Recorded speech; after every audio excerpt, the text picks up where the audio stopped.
Back pain, পিঠ এবং কোমর ব্যথা আসলে আমাদের সমাজে এমন কোনো মানুষ নাই যে কখনো বোধ করেনি।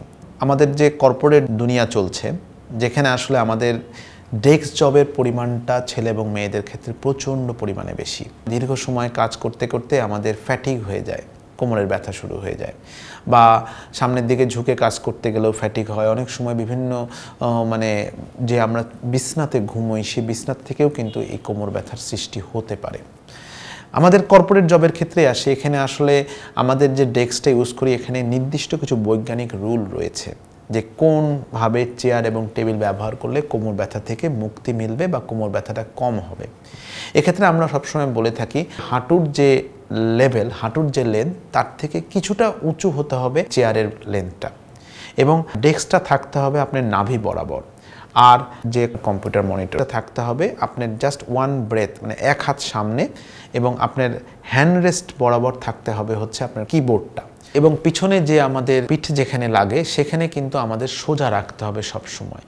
অনেক সময় আমাদের বিভিন্ন চেয়ারে আমরা দেখি যে সামনের দিকে একটা বেল্টের মতো লাগিয়ে রেখেছে, কিংবা ড্রাইভিং সিটে, সেগুলো যদি উপকার হয়, মানে ব্যথা কমে যায়, তাহলে লাগাতে পারেন। কিন্তু নর্মালি আপনি সোজা রাখলেই আপনি এখানে কিন্তু পরবর্তীতে যে ব্যাক পেইনটা হচ্ছে, এখান থেকে কিন্তু নিজেকে বিরত রাখতে পারবেন।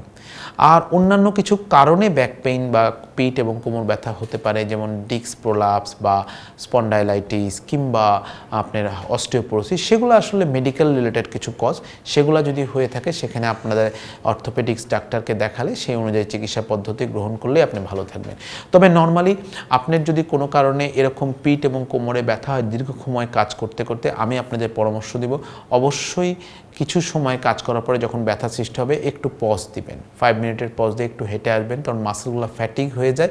সেখানে একটু রিল্যাক্স নিলে কিন্তু মাসেলগুলো আবার আগের স্ট্রেংথ ফিরে পায়। নিয়মিত এক্সারসাইজ কিন্তু এই ক্ষেত্রে ব্যাক মাসেল এবং কোমরের মাসেলগুলোকে স্ট্রং করতে অনেক হেল্প করবে।